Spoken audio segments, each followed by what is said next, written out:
السلام علیکم ورحمۃ اللہ وبرکاتہ۔ الحمد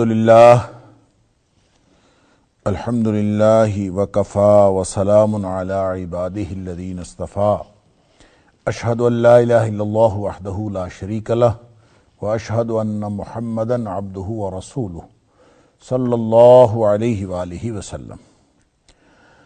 اللہم صلی علی محمد وعلی آل محمد کما صلیت علی ابراہیم وعلی آل ابراہیم انک حمید مجید۔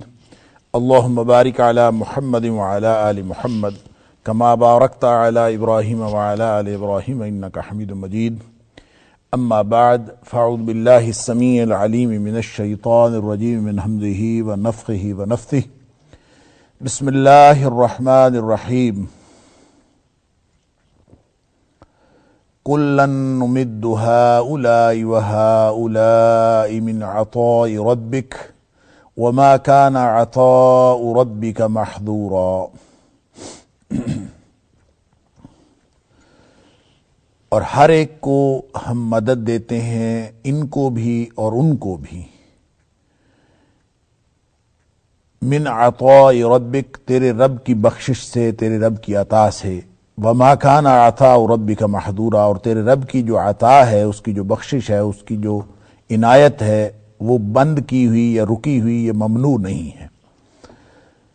آیت نمبر 20 سورہ بنی اسرائیل، یہاں سے آج کے سبق کا آغاز اللہ کی توفیق سے ہو رہا ہے۔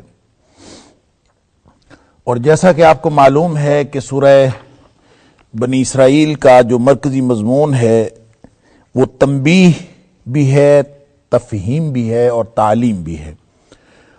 تو تنبیہ میں اللہ کریم نے ان آیات میں جو اس سے ماقبل گزری، جو گزشتہ درس کے اندر اس کا مفہوم ہم نے سمجھنے کی کوشش کی، تو اس میں اللہ کریم نے آخرت کے تصور کو واضح کیا ہے، اور ہمارا جو دنیا کا کیا ہوا ایک ایک عمل ہے، اس کا جو آخرت کے ساتھ تعلق ہے، اس کو ایک انتہائی چھوتے اسلوب میں اللہ کریم نے آسان فہم انداز میں ہمیں سمجھایا ہے کہ یہ کس قدر ہر عمل اہم ہے اس دنیا میں کیا ہوا، اور یہ قیامت والے دن اسی دنیا میں کیا ہوا ایک ایک عمل سامنے آئے گا، اور یہ کہہ دیا جائے گا اقرأ کتابک کفا بنفسک اليوم علیک حسیبا، یہ اپنی کتاب، اپنا کھاتا خود ہی پڑھ لو، کفا بنفسک اليوم علیک حسیبا، کہ آج تیرا حساب کرنے کے لیے تیری اپنی جان، اپنا آپ ہی تیرے اوپر کافی ہے۔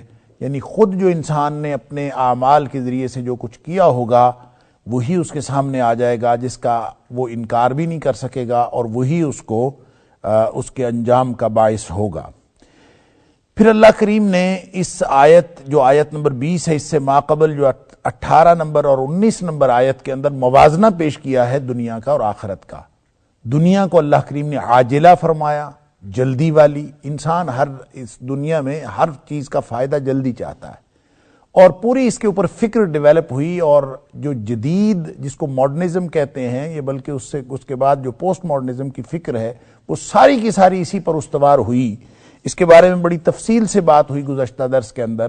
یہ ساری فکر اس بات پر استوار ہوئی کہ ہر وہ چیز فائدہ مند ہے جس کا فائدہ فوری طور پر آتا ہے، یعنی ہتھیلی پہ سرسوں جمانے والی بات، جس کو انگریزی میں ایک اصطلاح کے تحت لایا جاتا ہے یوٹیلیٹیرینزم۔ ہر چیز جو نظریہ افادیت پسندی، جس کا فائدہ ہے وہ چیز ہے، جو چیز نظر آتی ہے وہ ہے، اور جو نظر نہیں آتی وہ نہیں ہے۔ لہٰذا نظر آنے والی چیز کو چھوڑ کر نہ نظر آنے والی چیز کے پیچھے دوڑنا یہ کوئی عقل بندی نہیں ہے، یہ جدید فکر یہ ہے۔ اس کو قرآن کہتا ہے عاجلہ۔ من کان یرید العاجلۃ عجلنا لہ فیہا ما نشاء لمن نرید۔ جو شخص دنیا چاہتا ہے، عاجلہ چاہتا ہے، اب یہ کمپیریزن ہے عاجلہ کا اور آخرہ کا۔ دنیا کو بھی دنیا اسی لیے کہتے ہیں کہ یہ دنا یدنو سے ہے، جس کا مطلب ہے قریب والی، اور عاجلہ کو عاجلہ اس لیے کہا جاتا ہے، عاجلہ بھی دنیا کو اس لیے کہا گیا کہ یہ جلدی کرنے والی، جلدی والی ہے، اور جو انسان ہے وہ ہے ہی وکان الانسان عجولا۔ پہلے اللہ کریم نے آیت نمبر 11 کے اندر ارشاد فرما دیا وکان الانسان عجولا، انسان ہے ہی عجلت پسند، اور یہ سامنے نظر آنے والی چیز کو مانتا ہے، الا یہ کہ اس کو اللہ تعالیٰ پر، اللہ کے رسول صلی اللہ علیہ وسلم پر اور ان ساری تفصیلات پر ایمان ہو جو اللہ اور اس کے رسول صلی اللہ علیہ وسلم نے بتائیں۔ لہذا جو اس دنیا میں فائدہ چاہتا ہے، عاجلہ چاہتا ہے، اللہ اکبر، اور قرآن اس کے بارے میں انسان کی فطرت کا اس طرح سے بھی اس کو بھی ظاہر کرتا ہے کہ کلا بل تحبون العاجلۃ وتذرون الآخرہ، اللہ اکبر، تم یہی تو کرتے ہو کہ دنیا کو چاہتے ہو اور اسی سے پیار کرتے ہو، یہی حاصل کرنا چاہتے ہو، وتذرون الآخرہ، اور آخرت کو تم چھوڑ دیتے ہو، وہ تمہارے پروگرام میں شامل نہیں ہوتی، اللہ اکبر۔ یا پھر یہ بھی فرمایا کہ جیسے سورہ دہر کے اندر کہ ان ہؤلاء یحبون العاجلہ، اللہ اکبر، ویذرون وراءہم یوما ثقیلا، جو ان کے اوپر مشکل دن آنے والا ہے اس کو یہ چھوڑ دیتے ہیں، اور چاہتے کیا ہیں؟ ان ہؤلاء یحبون العاجلہ، یہ دنیا چاہتے ہیں، یہ قریب والی چاہتے ہیں، یہ فائدہ جلدی پہنچ جائے بس۔ یہ انسان جو عجلت پسند ہے، یہ اپنی فطرت کے ہاتھوں مجبور ہو کے یہ دنیاوی فائدہ چاہتا ہے اور اخروی فائدے کو مؤخر کر دیتا ہے یا اس کو اپنے پروگرام سے نکال دیتا ہے، اور آخرت کو پروگرام میں وہی شامل رکھتا ہے جس کو اللہ تعالیٰ نے آخرت پر ایمان عطا کیا ہو اور جس نے اللہ اور اس کے رسول صلی اللہ علیہ وسلم کی تعلیمات کو مان لیا ہو۔ تو جو دنیا چاہتا ہے لازمی نہیں ہے کہ اس کو دنیا ملے، فرمایا کہ اس کو ہم دے دیتے ہیں، اجلنا لہ فیہا ما نشاء لمن نرید، جس کو ہم چاہتے ہیں اس کو دے دیتے ہیں۔ تو میں نے عرض کیا تھا کہ زندگی گزارنے کے دو ہی طریقے ہیں، ایک طریقہ تو یہ ہے کہ انسان پوری زندگی دنیا حاصل کرنے کے لیے گزارے، اس کے نتیجے میں بھی دنیا ملے گی کہ نہیں ملے گی یہ یقینی بات نہیں، ایک بات یقینی ہے، اور وہ کیا ہے؟ فرمایا ثم جعلنا لہ جہنم یصلاھا مذموما مدحورا، کہ اس کے لیے ہم نے پھر جہنم بنایا ہے اور جہنم میں چلا جائے گا وہ، یصلاھا اس میں داخل ہوگا، مذموما مدحورا، دھتکارا ہوا اور مذمت کیا ہوا، اللہ اکبر، پھٹکارا ہوا، اور اس حالت میں ذلیل و رسوا ہو کر وہ جہنم میں داخل ہوگا۔ یہ بات یقینی ہے جس شخص نے آخرت کے پروگرام کو، آخرت کو اپنے دنیاوی پورے سافٹ ویئر سے آؤٹ کر دیا اور اپنے مشن سے اس کو الگ کر کے آخرت کو صرف اور صرف دنیا کے لیے اس نے کوشش کی، تو اس کو دنیا ملے یا نہ ملے یہ پھر بھی غیر یقینی بات ہے، ایک بات یقینی ہے، اس کی آخرت یقیناً تباہ ہو گئی، اللہ اکبر۔ ومن اراد الآخرہ، اور جو آخرت چاہتا ہے، اللہ، جس کا پروگرام یہ ہے کہ میں آخرت میں اللہ تعالیٰ سے اجر لینا چاہتا ہوں، دنیا گزارتے ہوئے، دنیا میں زندگی گزارتے ہوئے اجر آخرت میں لینا چاہتا ہے، تو اس کو اللہ تعالیٰ آخرت عطا فرماتا ہے۔ یہاں پہ ایک بہت ہی اہم نقطہ یہ ذہن میں رکھیے کہ آخرت چاہنے سے نہیں ملتی، فرمایا وَسَعَى لَهَا سَعْيَهَا وَهُوَ مُؤْمِنٌ، دو شرطیں ہیں کہ وہ ایک تو کوشش بھی کرے، پوری سٹرگل کرے، پوری زندگی لگائے، وَهُوَ مُؤْمِنٌ، حالت ایمان میں لگائے۔ اگر اس کا ایمان نہیں ہے اور وہ ایمان کے دائرے کے اندر نہیں ہے، وہ کوشش بھی کرے گا، وہ نیکی والے کام بھی کرے گا، وہ کام جو آخرت میں فائدہ دینے والے ہیں وہ کام بھی کرے گا، تو اس کام کا اس کو فائدہ نہیں ہوگا، اس لیے فائدہ نہیں ہوگا کہ اس کا آخرت پر ایمان نہیں ہے۔ آخرت والے کام کرے لیکن ایمان نہ ہو، پھر بھی اس کو کوئی فائدہ نہیں ہے۔ وَسَعَى لَهَا سَعْيَهَا، فرمایا اس نے کوشش بھی آخرت کے لیے کی ہو، پوری زندگی آخرت کے لیے ہو، وَهُوَ مُؤْمِنٌ، حالت ایمان میں ہو، فَأُولَٰئِكَ كَانَ سَعْيُهُمْ مَشْكُورًا، ان کو دیا جائے گا، ان کی قدردانی ہوگی، ان کی کوشش کی قدردانی اللہ تعالیٰ فرمائے گا۔ گویا آخرت، یہ جو ہم بیٹھے دعائیں کرتے رہتے ہیں کہ بس آخرت ہمیں مل جائے، اور یہ کہ ہم آخرت چاہتے ہیں اور صرف خواہش رکھتے ہیں، دعائیں کرتے ہیں، تو صرف دعائیں کرنے سے، صرف آخرت کے لیے خواہش رکھنے سے آخرت نہیں ملتی، آخرت کے لیے کوشش کرنا پڑتی ہے، اور یہ شہادت گہے الفت میں قدم رکھنا ہے۔ لوگ آسان سمجھتے ہیں مسلمان ہونا، اس کے بعد تو پھر ایک پوری زندگی ہے، تو گدو ہے اس ایمان کے بعد، پوری زندگی محنت کرنا پڑتی ہے، آرام قربان کرنا پڑتا ہے، دنیا کی آسائشیں قربان کرنا پڑتی ہیں، زندگی لگانا پڑتی ہے، آخرت کے لیے لڑنا پڑتا ہے، اور پوری زندگی انسان جب اس تگ و دو اور اس جد و جہد میں لگاتا ہے، اس کو اللہ کریم نے اس طرح اجمالاً بیان فرمایا، وَسَعَى لَهَا سَعْيَهَا، پوری زندگی وہ اپنی پوری کوشش کرتا ہے، ایگزرٹ کرتا ہے، پوری کوشش محنت کرتا ہے، وَهُوَ مُؤْمِنٌ، حالت ایمان میں کرتا ہے، اس کو آخرت ملے گی۔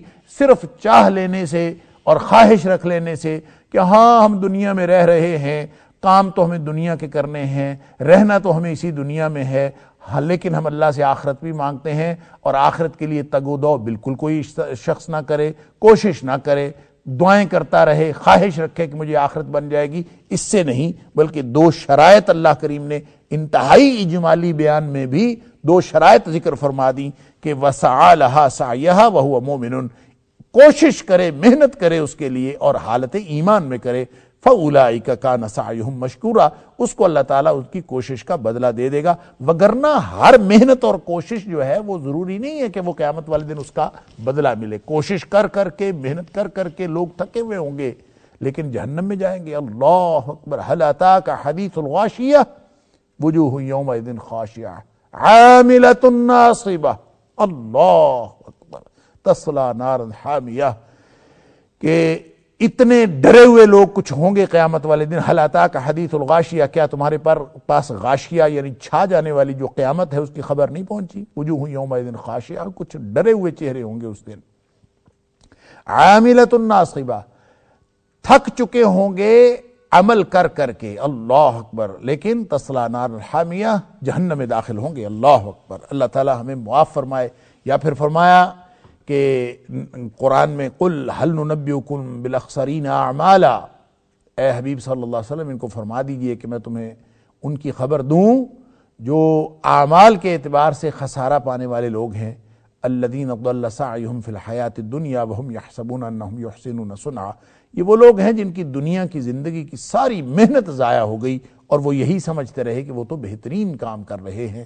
اللہ اکبر۔ اللہ تعالی ہمیں ایسے برے انجام سے محفوظ رکھے۔ ہر شخص کوشش اور محنت وہ سب کی قابل قبول ہوگی ایسا نہیں ہے۔ کوشش اور محنت ہو اور حالت ایمان میں ہو، ایسا نہ ہو کہ ایمان ہے کوئی نہیں، کوشش وہ دنیا کے لیے کر رہا ہو یا دنیا میں رہتے ہوئے وہ کوشش کرتا ہے دنیا کے لیے، بس خواہش رکھتا ہے آخرت کے لیے، اس کی پوری زندگی جتنی مرضی اچھی ہو وہ اللہ کے ہاں اس کو بالکل کوئی قبولیت حاصل نہیں ہوگی۔ اور پھر اللہ تعالیٰ نے فرمایا وجوہ یومئذ ناظرہ الی ربہا ناظرہ، کچھ لوگ جو ہیں وہ قیامت والے دن اللہ کے سامنے اللہ کو دیکھ رہے ہوں گے اور خوش ہوں گے۔ وہ جو خوشی ہے، اللہ اکبر، وہ ان لوگوں کی ہے جن کی وَكَانَ سَعْيُهُمْ مَشْكُورًا، اللہ اکبر۔ وجوہ یومئذ ناعمہ لسعیہا راضیہ، سبحان اللہ، وہ اپنی کوشش سے خوش ہوں گے۔ وجوہ یومئذ ناعمہ، کچھ چہرے جو ہیں وہ اس دن بڑے خوش ہوں گے اپنی کوشش اور محنت کی وجہ سے، سبحان اللہ۔ لسعیہا راضیہ فی جنت عالیہ، وہ بلند جنتوں میں ہوں گے۔ اللہ تعالی ہم سب کو ان میں سے کرے، لیکن یہ بات ذہن میں رکھنی چاہیے کہ اللہ نے انتہائی اختصار کے اور اجمال کے اسلوب میں بھی ان دو شرائط کو بیان کیا ہے، اور ہم اپنی اپنی زندگیوں کو، اپنی کوشش اور کاوش تو ہر شخص کرتا ہے، ایسا نہیں ہے کہ کوئی محنت نہیں کرتا، لیکن محنت کس لیے کی جا رہی ہے یہ فرق ہے، وگرنہ ہر شخص محنتی اور مشقتی پیدا کیا گیا ہے۔ اللہ تعالیٰ قرآن میں فرماتا ہے کہ یا ایھا الانسان انک کادح الی ربک کدحا فملاقیہ، اے انسان تو محنتی اور مشقتی پیدا کیا گیا ہے، قدحن، اور یہ مشقتی اس طرح سے نہیں ہے کہ مشقت رکی ہوئی ہو، یہ چلتی رہتی ہے۔ قادح اس مشقتی کو کہتے ہیں، اس مزدور کو کہتے ہیں عربی میں جو صرف تھوڑی سی مزدوری کے لیے سارا دن محنت کرتا ہے کہ اس کو کچھ مزدوری مل جائے۔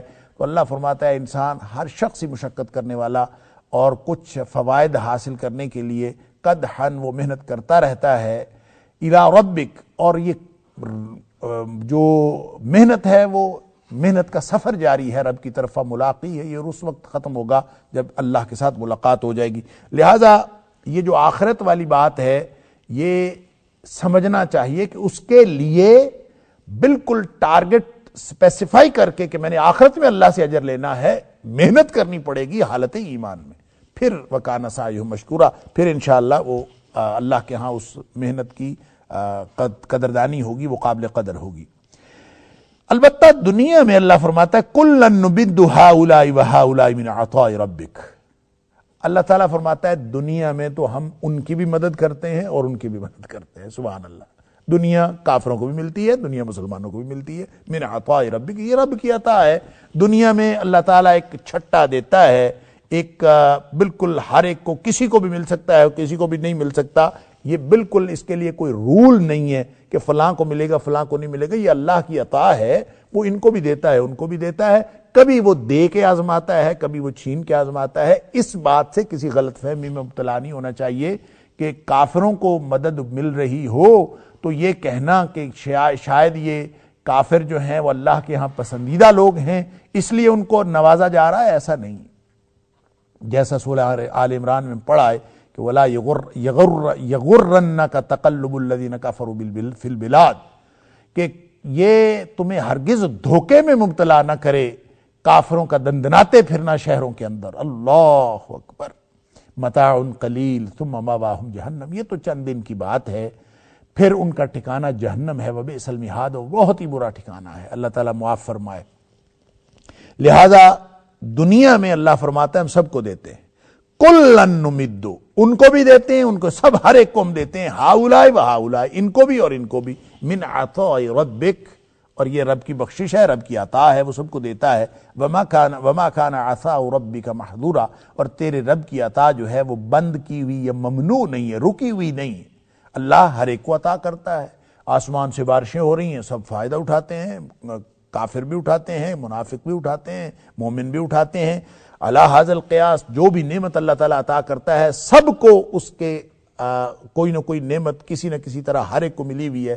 یہ امتحان ہے، دنیا دارالامتحان ہے، کسی کو زیادہ دے کے وہ آزما لیتا ہے، کسی کو کم دے کے آزما لیتا ہے، اور یہ جو نبی اکرم صلی اللہ علیہ وسلم کا جو طرز زندگی ہے وہ ہمیں اس بات کی طرف نشاندہی کرتا ہے، آپ کی جو سیرت طیبہ ہے وہ اس طرف نشاندہی کرتی ہے کہ مالدار ہونا یہ بھی اللہ کی نعمت ہے، لیکن تنگ دست ہونا یہ بھی اللہ کی نعمت ہے۔ سبحان اللہ، کیوں؟ ہر وہ چیز نعمت ہے جو اللہ کی یاد سے غافل نہ کرے۔ اگر انسان اللہ کی یاد سے غافل ہو جاتا ہے تو مال بھی فتنہ ہے، مفلسی بھی فتنہ ہے، تنگ دستی بھی فتنہ ہے، مفلسی بھی کفر کے قریب کر دیتی ہے، مال بھی انسان کو باغی بنا دیتا ہے۔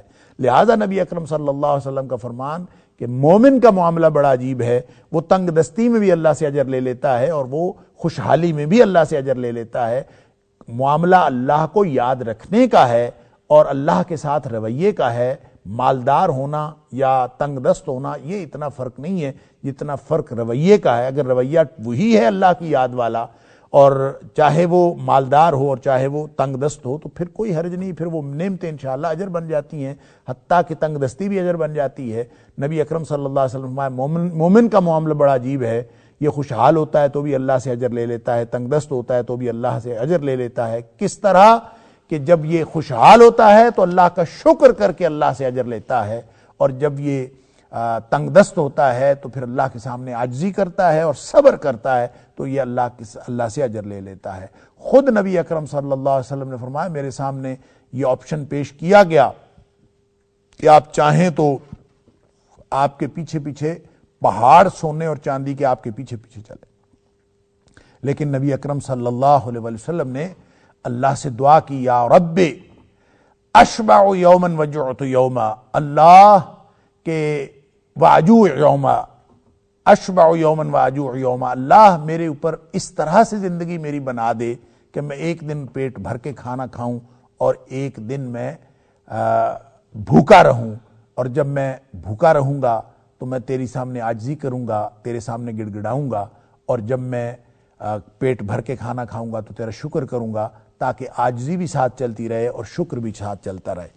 اللہ کی عطا دونوں صورتوں میں ہوتی رہتی ہے اگر انسان کا ایمان کامل ہے۔ اللہ تعالی ہم سب کو ایمان نصیب فرمائے۔ لہذا فرمایا کہ یہ تو دنیا کو معیار بنانا درست نہیں ہے، دنیا اللہ تعالیٰ سب کو دیتا ہے اور ہر ایک کو یہاں بھی ملتی ہے ادھر بھی ملتی ہے، کسی کو زیادہ مل جاتی ہے کسی کو کم مل جاتی ہے۔ انظر کیف فضلنا بعضهم علی بعض، دنیاوی عطا کے بارے میں دیکھو تو صحیح، ہم نے کیسے بعض لوگوں کو بعض پر فضیلت دی۔ اللہ اکبر، یعنی دنیا میں بعض لوگ اس قدر امیر ہیں، اس قدر خوشحال ہیں کہ آدمی حیران رہ جاتا ہے، ان کو دنیا کی ساری آسائشیں اویلیبل ہیں، اللہ، اور ایک سے ایک بڑھ کر عیاشی اور آسائش ان کو اویلیبل ہے، اور دوسری طرف مسلمان ہیں، دوسری طرف ایسے لوگ بھی ہیں، ایسے انسان بھی ہیں جو انتہائی کہہ لیجئے کہ قسم پرسی میں اور تنگ دستی میں زندگی گزار رہے ہیں. تو یہ دونوں طرح کے ہمیں نظر آتے ہیں یہاں پہ دنیا میں مظاہر. اللہ فرماتا ہے انظر، ان کو دیکھو تو صحیح، عبرت حاصل کرو. کیف فضلنا بعضهم علی بعض، کس طرح ہم نے بعض کو بعض پر، یعنی ایک کو دوسرے پر کس طرح سے فضیلت عطا کی ہے. دنیا میں کسی کو ایک کو جب فضیلت ملتی ہے تو ساری دنیا انسپریشن لیتی ہے کہ سبحان اللہ، ہم کہتے ہیں کہ وہ تو اڑا جا رہا ہے، اس کو اللہ نے اتنا نوازا ہے، اس کو اتنا ملا ہے، ہمیں نہیں ملا. تو یہ جو دنیاوی فضیلتیں اور فوقیتیں ہیں ہمیں کس قدر خیرہ کرتی ہیں، ہماری نظریں چندھیا جاتی ہیں لوگوں کی خوشحالی دیکھ کر، لوگوں کی فضیلتیں اور ان کے مقام و مرتبے کو دیکھ کر. یہ اللہ تعالیٰ نے جو ایک دوسرے پر مقام و مرتبے دیے ہیں، اللہ تعالیٰ فرماتا ہے دیکھو تو صحیح. وَلَلْآخِرَةِ أَكْبَرُ دَرَجَاتٍ وَلَلْآخِرَةُ أَكْبَرُ دَرَجَاتٍ وَأَكْبَرُ تَفْضِيلًا. اللہ اکبر. جو آخرت ہے وہ درجات کے اعتبار سے بہت بڑی ہے. اکبر درجات، وہاں پہ بہت بڑے درجے ہیں. درجہ ایک سے اوپر، ایک سے اوپر، جو اوپر کی طرف چلتا ہے وہ درجہ ہوتا ہے. جو نیچے کی طرف، یہ سیڑھی جو جس سے ہم اوپر کی طرف جاتے ہیں چڑھنے کے لیے جو سیڑھی بنائی جاتی ہے، جب اوپر کی طرف ایک ایک درجہ بڑھتے ہیں اس کو درجہ کہتے ہیں، جب نیچے کی طرف جاتے ہیں تو اس کو درکہ کہتے ہیں. تو یہ ہے درجات، اوپر کو جانے والے. ایک سٹیپ درجہ ہے، پھر اس کے بعد ایک سٹیپ درجہ ہے. تو فرمایا آخرت جو ہے اکبر درجات. دنیا میں یہ جو چھوٹے چھوٹے درجے ہیں تم سے برداشت نہیں ہوتے، اور یہ فضیلتیں تمہیں بہت بھلی معلوم ہوتی ہیں دنیا والی. تمہارا کیا خیال ہے آخرت کی کہ درجے جو ہیں وہ کیسے ہوں گے؟ تو اللہ تعالیٰ ترغیب فرما رہے ہیں اور یہ پورا سسٹم بتا کے، تفہیم عطا کر کے یہ ترغیب عطا کی جا رہی ہے کہ دنیا میں جتنی فضیلتیں دیکھ کر تم انسپریشن لیتے ہو، تم ویسا بننا چاہتے ہو، اس خوشحالی کو حاصل کرنا چاہتے ہو، اس درجے پر پہنچنا چاہتے ہو، تو یہ دنیا کے درجے تو کوئی حیثیت ہی نہیں رکھتے. کلن نمد ہؤلاء وہؤلاء، ان کو بھی ہم دے رہے ہیں، ان کو بھی ہم دے رہے ہیں. کافروں کو بھی مل رہا ہے، مسلمانوں کو بھی مل رہا ہے، اہل ایمان کو بھی مل رہا ہے. جن کی آخرت اچھی ہے ان کو بھی مل رہا ہے، اور جن کی آخرت اچھی نہیں ہے ان کو بھی مل رہا ہے. یہاں دنیا کا عطا ہونا معیار نہیں ہے. پھر بھی یہاں کی فضیلتیں انظر کیف فضلنا بعضهم علی بعض، کس طرح ہم نے ایک دوسرے کے اوپر لوگوں کو فوقیتیں دی ہوئی ہیں، فضیلتیں دی ہوئی ہیں. تو کیا خیال ہے آخرت کی فضیلتوں کے بارے میں؟ اللہ اکبر. دنیا میں اقتدار کے حصول کے لیے اور مال کے حصول کے لیے لوگ مر جاتے ہیں، مٹ جاتے ہیں، اپنی پوری زندگی لگا دیتے ہیں، اپنی ہر چیز داؤ پر لگا دیتے ہیں اور سارا کچھ قربان کرنے پر تیار ہو جاتے ہیں اقتدار کے لیے اور اس چودر کے لیے، اس چودراہٹ کے لیے، اس سلطان کے لیے، اس فضیلت اور فوقیت اور درجے کو حاصل کرنے کے لیے جو دنیاوی اعتبار سے اللہ تعالیٰ فرماتا ہے انظر کیف فضلنا بعضهم علی بعض. یہ درجے ہم نے دنیا میں بنائے ہیں، یہ اصل میں امتحان کے لیے. لیکن انسان سمجھتا ہے کہ شاید یہ ٹارگٹس ہیں جو اچیو کرنے ہیں. انسان یہ سمجھتا ہے کہ شاید یہ منزل ہے جو حاصل کرنی. منزلیں نہیں ہیں. جس کو مال ملا ہے، جس کو اقتدار ملا ہے، جس کو فوقیت اور فضیلت ملی ہے، وہ اس کے لیے امتحان ہے، اور جس کو نہیں ملی اس کے لیے نہ ملنا امتحان ہے. اصل میں تو اللہ نے رویہ دیکھنا ہے، اس کا کیا رویہ ہے، اس کا کیا رویہ ہے. اگر اللہ کی طرف رویہ درست ہے تو پھر یہ فضیلت ملے تو کوئی حرج نہیں ہے دنیا میں، اور فضیلت نہ ملے تو کوئی حرج نہیں ہے. اگر اللہ کے ساتھ معاملہ درست ہے تو اصل درجے تو آخرت کے ہیں. وَلَلْآخِرَةُ أَكْبَرُ دَرَجَاتٍ. اللہ اکبر. دنیا میں تو چند لاکھ چند کروڑ کا فرق ہوگا، اور ایک غریب ترین، دنیا کا غریب ترین اور ادنا ترین آدمی اگر فضیلتوں کے اعتبار سے دیکھا جائے، دنیاوی اعتبار سے، اور امیر ترین آدمی کو دیکھا جائے تو کتنا کو لائف سٹائل کا فرق ہوتا ہے. ہمارے خیال میں زمین آسمان کا فرق ہوتا ہے، لیکن قیامت والے دن جو جنت میں اللہ تعالیٰ نے فضیلتیں اور فوقیتیں دینی ہیں، جو جنت اور جہنم کا فرق ہے، اللہ اکبر، اللہ اکبر. جنت جیسی نعمتیں کہیں کسی نے دیکھی نہیں، اور جہنم جیسے عذاب کبھی کسی نے دیکھے نہیں. اس قدر فرق ہے، اللہ اکبر. تو جو جہنم کا اور جنت کا فرق ہے وہ تو ناقابل بیان قسم کا فرق ہے. اس کی پستیوں کی اور عذاب کی کوئی انتہا نہیں جہنم کی، اور جنت میں بلندیوں کی اور نعمتوں کی کوئی انتہا نہیں. وہ اعلیٰ ترین گھر ہے اور وہ بدترین گھر ہے. وہاں پہ بدترین عذاب ہیں، وہاں پہ اعلیٰ ترین نعمتیں ہیں. ان کا آپس میں کمپیریزن کیا ہو سکتا ہے؟ اصل جو عذاب کی انتہا ہو سکتی ہے وہ جہنم ہے، اور جو نعمت کی عطا کی انتہا ہو سکتی ہے وہ جنت، اس کا نام جنت ہے. سبحان اللہ. تو کیا خیال ہے ان درجوں کے بارے میں؟ وَلَلْآخِرَةُ أَكْبَرُ دَرَجَاتٍ. اور پھر جنت میں جانے کے بعد جو لوگ جنت میں ہی چلے گئے، جنتی ہی قرار پائے، اس میں بھی درجے ہیں. اس میں بھی کوئی اوپر والا جنتی ہے، کوئی نیچے والا جنتی ہے، درجے تو وہاں پہ بھی ہیں. اور وہ درجوں میں کا فرق اگر ایک درجے کا فرق ہو گیا، اللہ اکبر، دنیاوی فضیلتوں اور فوقیتوں کی طرف توجہ دلا کے اللہ تعالی ہمیں آخرت کی ترغیب عطا فرما رہا ہے کہ وَلَلْآخِرَةُ أَكْبَرُ دَرَجَاتٍ وَأَكْبَرُ تَفْضِيلًا. اللہ اکبر، وہاں درجے بھی بڑے، وہاں فضیلتیں بھی بڑی. سبحان اللہ. ایک درجے کا اگر فرق ہو گیا نا، نبی اکرم صلی اللہ علیہ وسلم نے فرمایا کہ وہ اتنا فرق ہے کہ نیچے والے درجے کے جنتی اوپر والے درجے کے جنتیوں کو یوں دیکھیں گے جیسے ہم سورج چاند ستاروں کو دیکھتے ہیں. اللہ اکبر. یہ ایک درجے کا فرق ہوا تو اتنا فرق ہوگا. اللہ اکبر. اور ایک حدیث میں آتا ہے کہ نبی کریم صلی اللہ علیہ وسلم نے فرمایا کہ ایک درجے کا فرق دوسرے درجے کے ساتھ اتنا فرق ہے جتنا 100 سال کی مسافت ہوتی ہے. 100 سال میں ایک شخص جتنا سفر طے کرتا ہے اتنا فاصلہ ہوگا ایک درجے کا دوسرے درجے کے ساتھ. اللہ اکبر. یہ ہیں وَلَلْآخِرَةُ أَكْبَرُ دَرَجَاتٍ. آخرت کے درجے بڑے ہیں. جن لوگوں کو آخرت پر ایمان ہے، جو یؤمنون بالآخرہ، جو آخرت پر ایمان رکھنے والے ہیں، وہ تو پھر آخرت کے لیے کوشش کرتے ہیں. دنیا میں آپ بہترین درجہ حاصل کر بھی لیں تو کیا کر لیں گے؟ دنیا میں کوئی شخص اگر بہت بڑی بادشاہت حاصل کر لے تو اپنے ملک کا بادشاہ بن جائے گا، اپنے ملک کا وزیر اعظم بن جائے گا، صدر مملکت بن جائے گا، یا اپنے ملک کا امیر ترین آدمی بن جائے گا. دنیا کا امیر ترین آدمی بن جائے تو بھی اس نے کیا حاصل کیا؟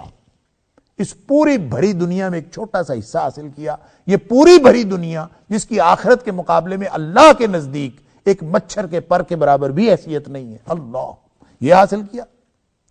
اور اگر اس نے جنت حاصل کی تو پھر اس نے کیا حاصل کیا کہ اس کی مثال کو آپ یوں سمجھ لیجئے کہ نبی اکرم صلی اللہ علیہ وسلم نے فرمایا کہ ادنا ترین جنتی، جو آخری جنتی جنت میں جائے گا، جس کو جہنم سے نکالا جائے گا، وہ اپنی گناہوں کی سزا بھگت کے جب وہ جہنم سے نکلے گا اور جنت میں جائے گا، اس کی لمبی تفصیل ہے مسلم شریف کے حدیث میں کہ وہ پہلے نکلے گا، اللہ تعالیٰ اس کو نکال کے جہنم کے کنارے پہ رکھ دے گا اور وہ خواہش کرے گا کہ اللہ یہاں پہ جہنم کی حدت محسوس ہوتی ہے، مجھے تھوڑی دور لے جا. پھر اس کو دور لے جایا جائے گا، پھر وہ ایک درخت کے نیچے جائے گا، پھر وہ آگے سے پھر جنت کے دروازے تک کی خواہش کرے گا. اللہ اکبر. یعنی اس کی خواہش ہر موقع پر، ہر سٹیپ پہ جب وہ اللہ سے دعا کرے گا تو وہ یہ وعدہ کرے گا کہ میں آئندہ اور کوئی چیز نہیں مانگتا، بس مجھے اگلے سٹیپ پہ کرتے کرتے جب جنت کے دروازے پر آ جائے گا تو پھر وہ اللہ سے دعا کرے گا کہ اللہ مجھے جنت میں داخلہ بھی عطا فرما دے. اللہ، تو اللہ تعالیٰ مسکرا دیں گے، اس کو فرمائیں گے کہ جا تو جنت میں چلا جائے. تو جب وہ جنت میں جائے گا تو وہ واپس آ جائے گا، کہے گا اللہ جنت تو بھری ہوئی ہے، دروازے سے ہی گویا واپس آ جائے گا، جنت میں داخل نہیں ہوگا. کہے گا اللہ تیری جنت تو بھر چکی ہے، میرے لیے تو جگہ ہی کوئی نہیں. تو اللہ تعالیٰ اس کو فرمائے گا تو داخل ہو، تیرے لیے میں نے جنت رکھی ہے. اور جب وہ داخل ہوگا تو اس کو جو جنت ملے گی وہ اس دنیا سے 10 گنا بڑی جنت ہوگی. اللہ اکبر. اس دنیا سے 10 گنا بڑی جنت کس کو ملنی ہے؟ آخری جنتی کو. اللہ اکبر. تو جو سب سے اولین جنتی ہے اور سب سے بڑا جنتی ہے، جس کو نبی اکرم صلی اللہ علیہ وسلم کا ساتھ نصیب ہوگا، جو جنت الفردوس کے اندر ہوگا، اس کو کتنی بڑی جنت ملے گی اور کتنی بڑی بادشاہت ملے گی یہ تو اللہ ہی جانتا ہے. اللہ اکبر. ملکن کبیرہ، اللہ تعالیٰ قرآن میں فرماتا ہے. اللہ اکبر. کہ وہ وہاں جو بادشاہت مل گئی بہت بڑی بادشاہت ہوگی. ملکن کبیرہ، جس کو اللہ فرما رہے ہوں کہ بڑی بادشاہت ہے اور جس کو اللہ فرما رہے ہوں کہ یہ دنیا کوئی حیثیت نہیں رکھتی، تو پھر اس کا موازنہ ہم کر سکتے ہیں اور تصور قائم کر سکتے ہیں کچھ نہ کچھ کہ وَلَلْآخِرَةُ أَكْبَرُ دَرَجَاتٍ وَأَكْبَرُ تَفْضِيلًا کا کیا معنی ہے کہ اللہ تعالیٰ نے آخرت میں کتنے بڑے درجے اور کتنی بڑی فضیلتیں رکھی ہیں. اگر انسان کو آخرت پر ایمان ہو اور اللہ کے قرآن کی بتائی ہوئی یہ ساری باتوں پر ایمان ہو تو پھر انسان اس کے لیے کوشش کرتا ہے دنیا کی یہ ساری چیزیں حاصل ہو جائیں تو بھی ٹھیک ہے. کُلًّا نُمِدُّ هَؤُلَاءِ وَهَؤُلَاءِ مِنْ عَطَاءِ رَبِّكَ. ہر ایک کو مل رہا ہے کچھ نہ کچھ، اس کو بھی مل رہا ہے ان کو بھی مل رہا ہے. آخرت ہے اصل. وَلَلْآخِرَةُ أَكْبَرُ الدَّرَجَاتِ. وأكبر تفضیلا۔ دنیا کی فضیلتیں اور فوقیتیں ہی ہمیں ہضم نہیں ہوتی تو آخرت کے بارے میں آپ اندازہ کیجئے کہ وہ کتنی بڑی ہوں گی۔ یہ ہے وہ بات جو اللہ کریم نے آیت نمبر 21 کے اندر ہمیں وضاحت کے ساتھ فرمائی، انظر کیف فضلنا بعدهم علی بعد۔